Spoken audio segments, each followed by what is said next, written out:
Good afternoon. Welcome to day 2 of the first IHF Beach Handball Week. My name is Courtney Gahan and I'm the moderator for this session this afternoon. Before we get started, I will outline the translation options we have available for this session. We have French, Spanish and Arabic translation available. This is only available if you are joining us on Zoom. However, if you are watching on Facebook right now, we are going to share the link in the comments so you can join us now on Zoom and use the translation function. If you are on Zoom, you can find the translation function at the bottom of your screen by clicking the globe icon marked interpretation and selecting the label for your language. If you require Arabic translation, please choose the label Chinese. This first IHF Beach Handball Week is the third program introduced as part of the Virtual Academy, recently launched by the IHF to facilitate global online learning and eventually licensing. All of this falls under the umbrella of the IHF Education Centre, available at ihfeducation.ihf.info. All of these sessions are being recorded, so you will be able to access them later on the IHF Education Centre. This week comprises a total of 7 lectures, and now we are about to start lecture number 2. This lecture today is about officiating and it's presented by IHF Beach Handball referees Johan Gomér and Martin Gomér. Please feel free to ask questions throughout the lecture and we will try to address as many as we can. And please note this is being recorded. As mentioned, you will be able to find it later on the IHF Education Centre. So gentlemen, welcome. We are ready to begin when you are. Thank you very much. And can all see the presentation? Can you see it, Courtney? Perfect. Welcome to this online seminar. My name is Johan and with me I have my brother and referee colleague Martin. We have been IHF referees, beach handball referees since 2018 and have refereed World Beach Games in Qatar, Youth Olympic Games in Argentina and a lot other tournaments. We have the privilege to present the subject spectacular goals. And let's look at the agenda, if I can manage. This is what the agenda looked like for the subject. We're starting off with some common terms and then we're going to walk you through in-flight, spin shots, other ways of getting 2 points, and finally referee hand signals. Okay, so let's go straight into glossary of terms. This is the spectacular goals. I think you all have seen one. And agree that this is one of the main characteristics of the sport.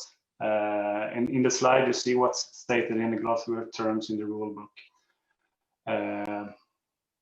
The spectacular goals consist of 2 ways of scoring. In one part, you have the in-flight scoring, while you're scoring while catching and throwing the ball in the air. And you have the spin shot, a shot taken with full turn of the body, also performed in the air. There are some other ways, we come to them later. Let's move on to the in-flights. This is what's stated in the rules of the game. A goal scored in flight, of course, and 2 points are awarded only if the player who is in the air controls the ball. And in accordance to the previous picture, this means the action is performed in the air. Slapping or pushing the ball is not considered spectacular and is awarded with only 1 point. Furthermore, the execution in flight is a performance with multiple action carried out at the same time while in the air. The player who is in flight performs both the catch and the throw while being in the air. The player must control the ball and the shot on goal must be executed with the ball held in one or both hands. Concerning the referee actions, beware of the player's starting position and if the player is airborne during the whole action. Also, if the player managed to grab the ball and shoot before he or she lands. All this depend on a well-performed and timed execution. Now we're going to look at some videos, right? Okay, I should just pause this one. I don't think I managed.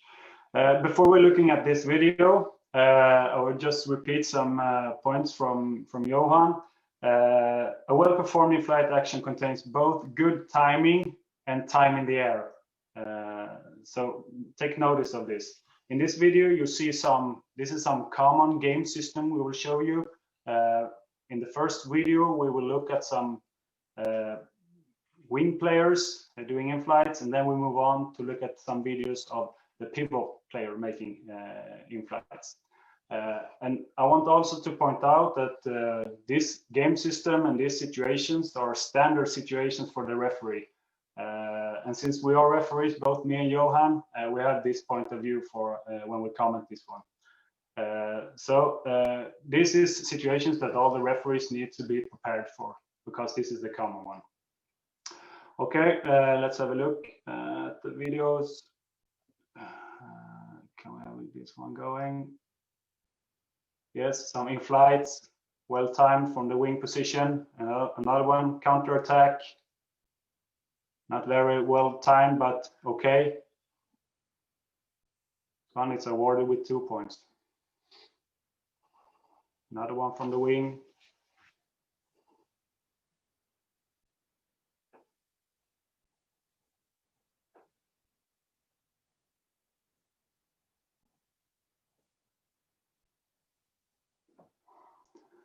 Okay, so this was some good examples from the wings doing in-flights, well timed and well performed. Let's move on to the in-flights from the pivot player.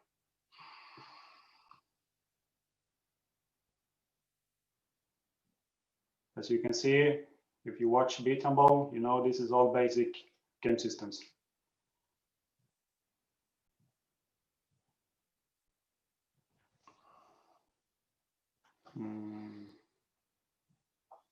And it could also be said that in this type of situations, when they're performing in-flights with the pivot player as the finisher, there tend to be more situations for the referee to take care of. But still, as I said before, this is standard situation, and the referee should be prepared for what to come in these situations. Okay.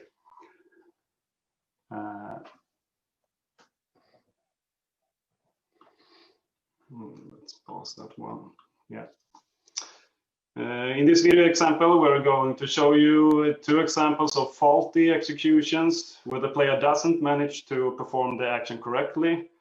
And in this first case, we will see a player that clearly lands in the stand before the ball leaves her hand. So pay attention at this player. It's a very clear situation. As you can see, both feet, underleg and knee are in the sand before the ball is leaving her hand.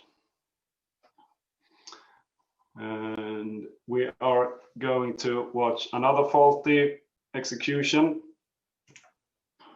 If I manage to pause it to give you some what to look for in this video. In this case, in this video, there isn't an ongoing in-flight, and it's also the specialist who is performing the action. Number 7, the red player in this case. But please ignore these facts. In this case, we want to show you just an example of a player slapping the ball. And if this occurs in a normal in-flight situation, it should be awarded with 1 point because the player doesn't control the ball during the action. And that's the important thing, controlling the ball as stated in the rule book. So let's look at the player, what he does. There we got it, slapping the ball. I think we got a replay. Again, slapping the ball.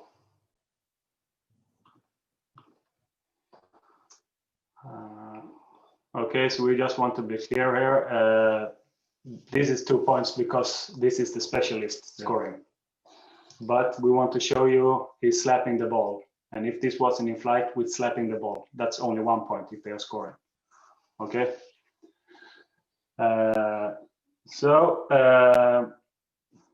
Courtney, if you got any questions to us from the audience here concerning in-flights or our previous presentation, just let us know. No questions so far. Okay, so it's clear. Good, good. Thank you. Then we move on to a spin shot.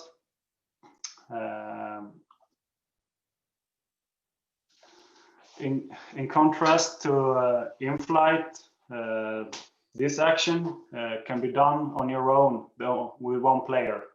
They can do it by themselves. So the spin shot is a shot that is performed by the player after completed a 360-degree spin. And the spin shot is considered spectacular. And if correctly performed, it's awarded with 2 points. Okay. The throw starts off with a player position his or her feet parallel to each other. So take notice, parallel to each other. The feet should also be pointing at the goal, not be mixed up with the prolonged goal line. Okay, point your feet parallel at the goal. And then jumps, perform full turn of the body, 360 degrees, and scores. Yes. Okay, so here we have a slide with some movements in. Okay, so if you're a right-handed player playing on the left wing, that's the normal setup. You point your feet like this, parallel to each other towards the goal. Okay. If you're a left-handed player playing on the right wing, feet towards goal, and then you spin. And this is what it looks like, mostly from the pivot player or in a counter attack when the player is attacking from the front. Okay, the feet straight forward against the goal. Some in expert level, but not really expert level, but the referee should know this. This is some situations that also can occur during the matches. You have a left-handed player playing on the left wing. So take notice that in this case, it's okay for the player to have their feet pointing to the prolonged goal line, straightforward. You know the difference? Because when they spin and turn their body, they will fulfill the 360 degrees before they turn around, okay? And at the same side, you have the right-handed player playing on the right wing. The same rules occur. So it's not super common that the teams have left-handed players on the left wing and right-handed players on the right wing. But if they do, the referee, you should take notice of this because they are allowed to have their feet forward. Okay. Then of course there are. This is the standard. This is the basic level that we all should know and be handling during the matches. But you should also take notice as a referee that there are some athletic players that can do more than 360s spin. They can take the 2 turns and so on. And of course, you need to handle this situation as a referee and allow such actions to also be performed as spectacular goals and award them with 2 points.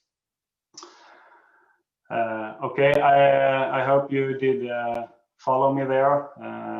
Because there were a lot of words and maybe it's complicated, but I hope this picture helps you guys to understand how the referee looks at the feet position while the player is starting their start position for doing spin shot. Okay.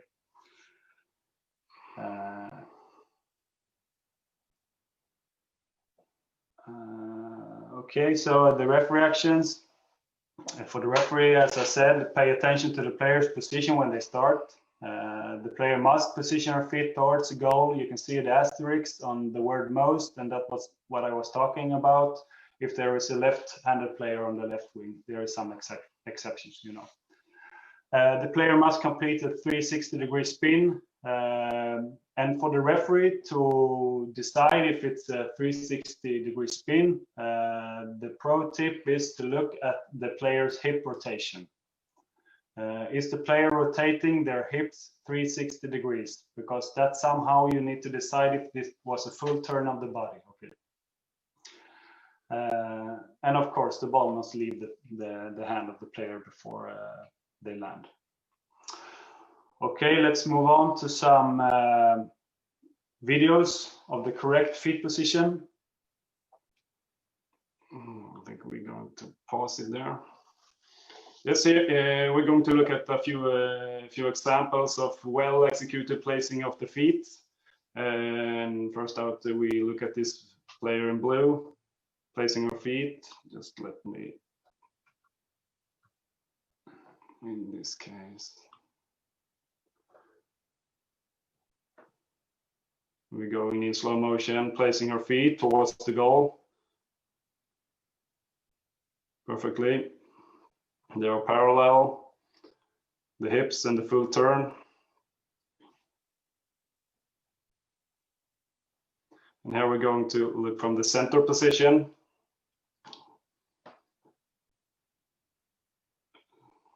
Let's see it again, placing our feet against the goal. Full body turn. There, shooting, scores. And from a shootout view, also a center position from the attacking player. And also notice the body control of the player, particularly in this video. This is because we're going to talk about that later. This is good control of the full body while doing the spin shot. And I think about the legs not spreading too much. It's like a compact spin. Okay, good. In the next video, we're going to see some wrongly performed feet positions, and the correct position of the feet is a must for performing a correct spin shot. This means that the feet must be parallel and point towards the goal, but don't forget the exceptions we talked about earlier concerning right-handed play on the left wing or vice versa. And in addition to the position of the feet, the referee must be observant of whether the hips have rotated a full turn, which we saw in this case. And take a good look at this upcoming video. The player doesn't manage to point his feet towards the goal and isn't performing a full turn. So let's watch. Placing the feet, and they're pointing somewhere in this area. And he doesn't succeed to perform a full turn of the body and is not spinning 360 degrees. Yes, okay. As I said before in the spin shot, while the player is turning, the pro tip for the referee is to look for the hip rotation. So, okay, everyone, take a close look at the hips of the player. Right now, start the video, the hips are pointing straight forward, and look where the hips have rotated while the player is shooting. Okay, the hips straight forward, turning 180. Okay, maybe 200 degrees is this turn, if you take a look at the rotation of the hips of this player. Okay, so this should be awarded if he scores with 1 point, because this isn't the full turn of the body. Okay, and here, okay, excuse me, we want also to point out some actions that could occur during the spin shot. I was in the other video looking at the Norwegian player have a compact spin shot, controlling her legs while doing the spin shot. And here is some example of the player that don't control their legs during the spin shot. So take a good look at the legs position while the player is performing the spin, okay?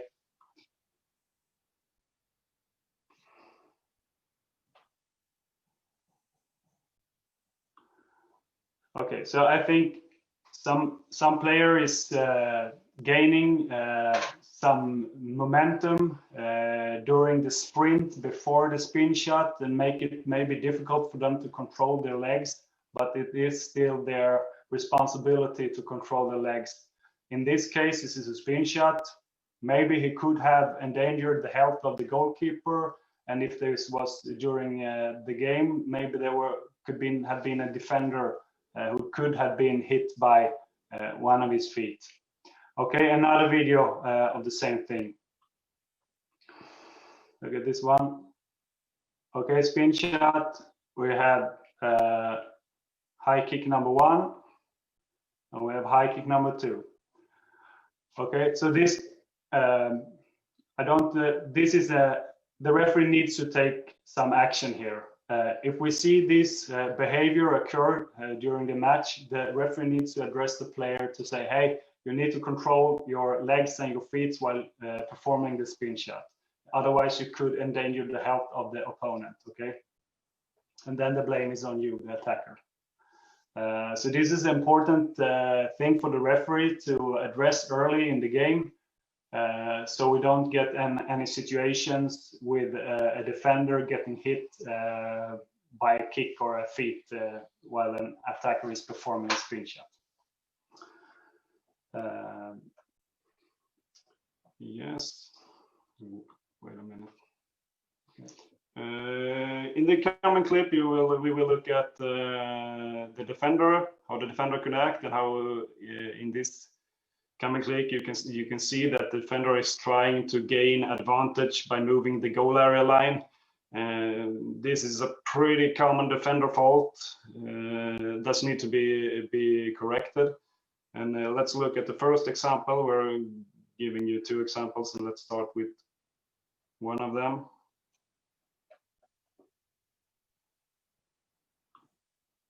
We've taken it from the start. Look at this green player, the defender, what he's doing with the goal area line.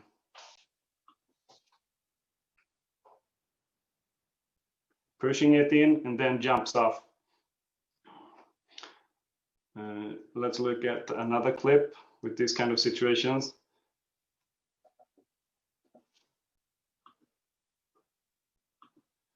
This action is about to take place in this area of the clip. It's the white defender who is going to move the goal area line. Let's have a look. Look at that, pushing the goal area line inside the goal area. And we're getting another view in a few seconds. They are pushing it in and then jumping, gaining advantage as a defending player, and giving the attacking player very little to shoot at and score. These are actions that the referee must take notice about and punish progressively, or in these cases. So take care of what the defender is doing during these spectacular goal situations. So as we said before, this is also for the referee. This is standard situations. They are common. Okay, so this is happening all the time while we're playing beach handball, and the referee should be aware and be prepared for these situations to occur and to manage them in a correct way. Okay. Yes. Okay. Do we have Courtney? Do we have any questions concerning spin shots? Otherwise, we want to move along. Well, we actually have some questions about in-flight. Is that okay? Yeah, you just sure. did spin shots. No. Okay. So somebody asked if you can go a bit more in detail into the criteria to determine when it is a slap in an in-flight attempt and when you consider the ball to be controlled. I would say it's like you need to grab the ball. You cannot, like shown in the video, slapping the ball or boxing the ball. That's considered 1 point if you score. You need the ball needs to be fixed in your hands. You need to be grabbing the ball. Okay, so then that's the same question when you're controlling the ball. Are you grabbing it or not? So that's the best I can give you. You need to grab the ball. Mm-hmm. Okay. Please let me know if there are further questions concerning this. Yeah. Okay. And just somebody asked about 360 shots. It seems a pretty simple answer to me that this might just be a mistake that sometimes happens, but if you have something else to add, let's see. Somebody asked why sometimes 2 points seem to be awarded when it's not a full 360. Is this just a mistake sometimes that happens, or is there something to talk about here? As we saw on this, some of these situations, actually there were, if you have seen the full video, you've seen there were some referees made some mistake, and we have made some mistake as well during our years. But it's sometimes hard to for the referee to see if it's if there is a contact, where is the defender, and is it the full body turn? It could be a very quick action. So with that in mind, of course, it's not okay to give 2 points for a 360 that isn't a full turn or isn't performed correctly. But it's sometimes the situation is hard for the referee to see, and maybe you're in a bad angle or something like that. That makes it impossible for the referee to check all the criteria. So yeah, the referees made a mistake. We make mistakes sometimes as well. So. Okay, yes. Let's move on then. That's all for now. Yeah, thank you. Okay, a few other ways we need to address. There are other ways than in flight and spin shot, then you can gain 2 points. You have the 6 meter throw. It's always a 2 points chance of scoring. And you have the specialist or the goalkeeper. If they are scoring, it's immediately 2 points. Okay, and consider the 6 meter throw. It is if there is a chance of scoring a 6 meter throw, the referee should be whistling the 6 meter throw before a 1 point chance. Okay. So this is also a chance for the attacking team to score 2 points.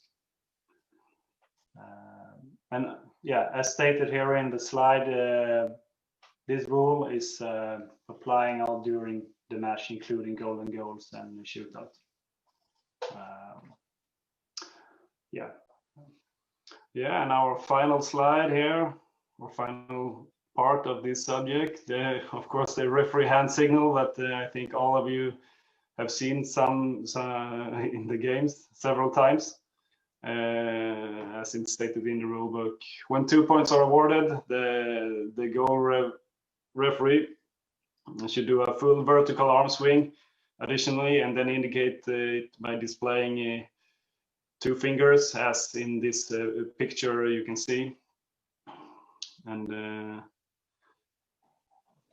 pretty hoping for a lot of 2-pointers to waving our arms with two fingers up in the air.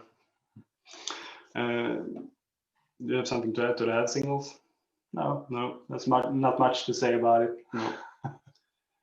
Thanks for watching, and we hope you did learn some new things about spectacular goals, and we are hoping that there are more questions for us.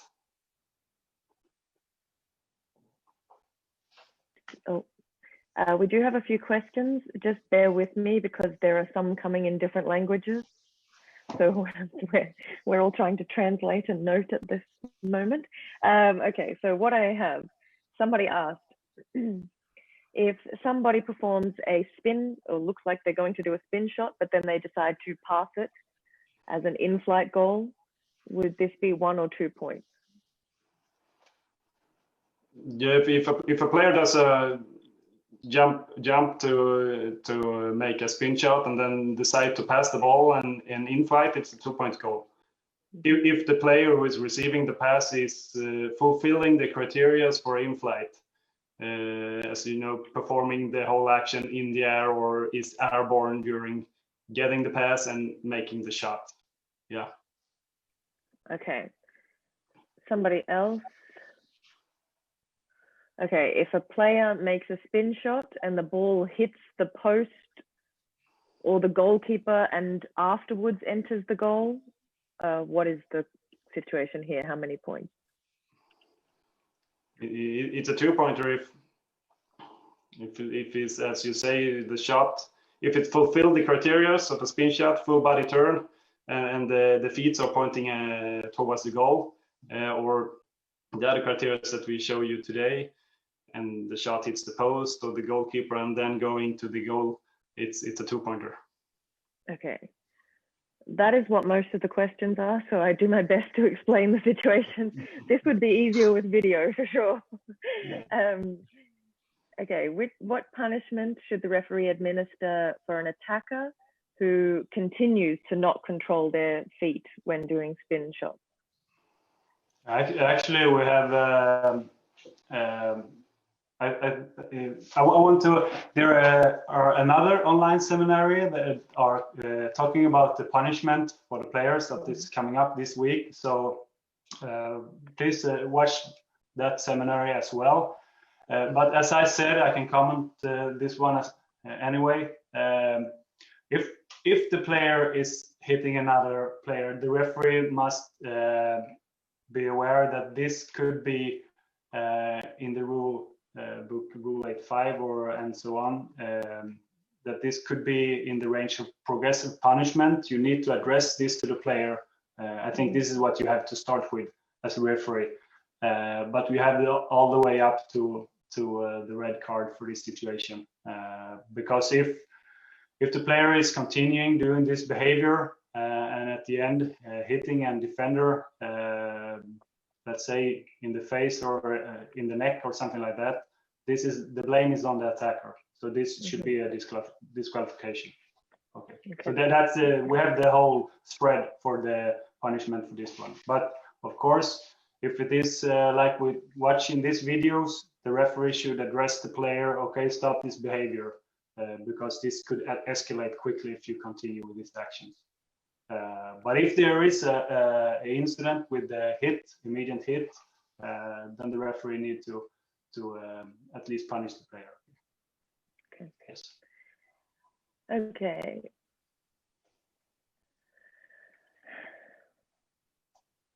Sorry, I have to read because more questions are coming in. Okay. In the case of a pass between two players in the air, is it a requirement that it's clear the ball is controlled in order to score the 2 points? Yes, I would say yes. As we stated, we need to be controlling the ball. You need to grab the ball. It should be fixed in the hands. Okay. But if you, so the one who is doing the shot and the finish should be grabbing the ball. Yeah. Okay.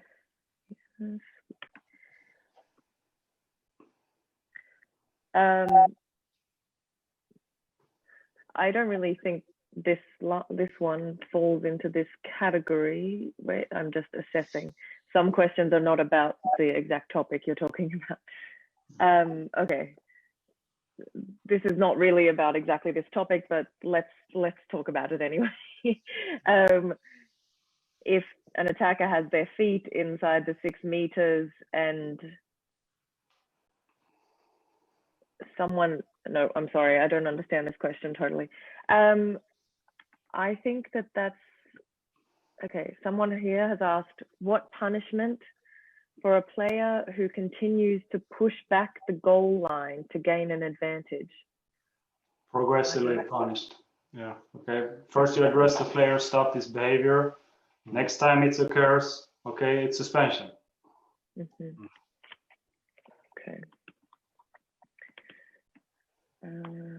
Okay. I think that's all the questions that we have. Right. So if there is nothing more from you guys, then we'll wrap up now. Yeah. Thank you very much for listening and watching. Okay, thank you very much everybody for joining us today for the second lecture. We'll be back tomorrow. Okay, sorry, we just have one more question that's just come in and I think this is maybe interesting. So somebody asked, what if a player jumps with 1 foot?